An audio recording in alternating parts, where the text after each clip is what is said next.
Philippe Catherine est au cœur de la polémique depuis sa prestation à la cérémonie d'ouverture des Jeux Olympiques 2024 à Paris. Une archive d'une émission chez Thierry Ardisson refait surface dans laquelle il se paye Marine Le Pen. D'accord.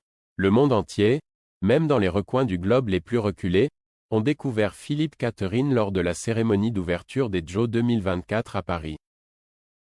La raison, le chanteur perché, joyeuderie en puissance, vêtu telle la divinité Dionysos, tout de bleu peinturluré, a choqué une frange majoritairement religieuse, il faut le préciser du public de l'événement. Mais ce que les gens ne savent pas forcément, c'est que Catherine a écrit une hilarante chanson avec pour thème principal Marine Le Pen. Récemment, une interview avec Thierry Ardisson a refait surface. On y voit, à l'époque, l'artiste génialement décalé se payer l'ex-présidente du Rassemblement national, RN. Non, la véritable star de la cérémonie d'ouverture des Jeux Olympiques 2024 à Paris n'est pas Aya Nakamura. Ce ne sont pas non plus les taulières de la chanson internationale Lady Gaga et Céline Dion. Ce n'est pas non plus le groupe de métal Gojira sur fond de fausse Marie-Antoinette décapitée. Non, celui qui a le plus marqué les esprits, pour le meilleur et le pire, d'ailleurs, est sans aucun doute Philippe Catherine. Le chanteur gentiment barré, assurément frappadingue, Pierrot lunaire à la moustache ratée et la calvitie importante, est devenu un véritable phénomène de mode en l'espace d'une soirée.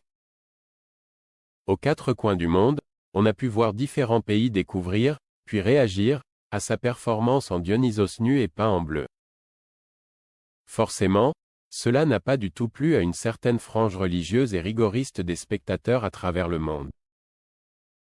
Depuis, Catherine enchaîne les interviews pour calmer les esprits, et débunker la notion de blasphème dans sa performance scénique évoquée par ses détracteurs.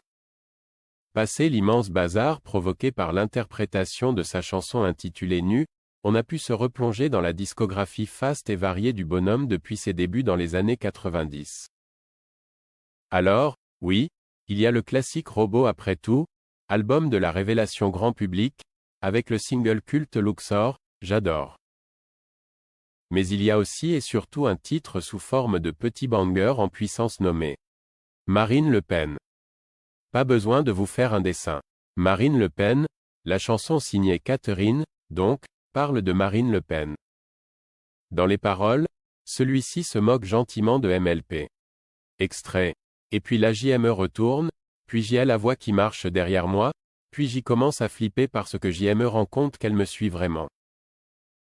Crochet fermant guillemets double, avec le fameux refrain, putain, Marine Le Pen, oh non, Marine Le Pen, non mais, tu le crois pas putain, Marine Le Pen, oh non, mais Marine Le Pen, non mais, tu le crois pas, tu le crois ça?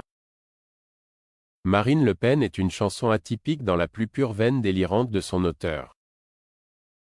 Un storytelling totalement inspiré d'une vraie rencontre, par hasard, entre Catherine et la figure du Front National, FN, d'alors. D'ailleurs, vu le buzz engendré l'apparition du chanteur au Jeux 2024, Ina Arditube a déterré une ancienne interview du principal intéressé sur YouTube. Pour rappel, il s'agit d'une chaîne associant l'INA et le célèbre présentateur Thierry Ardisson qui publie régulièrement des extraits de célèbres émissions de ce dernier. Ainsi, nous sommes en 2006, lors de la promo de Robot après tout. Le grand public découvre l'OVNI Catherine sur le plateau de Tout le monde en parle sur France 2. Direct, l'animateur incisif titille Catherine sur sa fameuse chanson Marine Le Pen. Il y a une chanson où tu es poursuivi par Marine Le Pen et tu dis que c'est une histoire vraie? L'artiste lui répond. Ça s'est passé à la maison de la radio. C'est vrai, j'ai suivi une fille blonde, elle s'est retournée et c'était elle. Toujours dans le même entretien, Catherine en remet une couche, hilarante et sévère, sur la politicienne. Si j'étais invité à un mariage où il y a Marine Le Pen, elle te propose une partie de ping-pong, qu'est-ce que tu fais? Après, il faut gagner. C'est ça l'important, faut lui mettre la pâtée. Hilarité dans le public, chez les invités en plateau et du côté d'Ardisson face à lui. Une réponse Catherine 100% pur jus. À l'époque, celui-ci ne pouvait pas se douter une seule seconde que, près de 20 ans plus tard, il serait au cœur de la polémique à cause des Jeux Olympiques.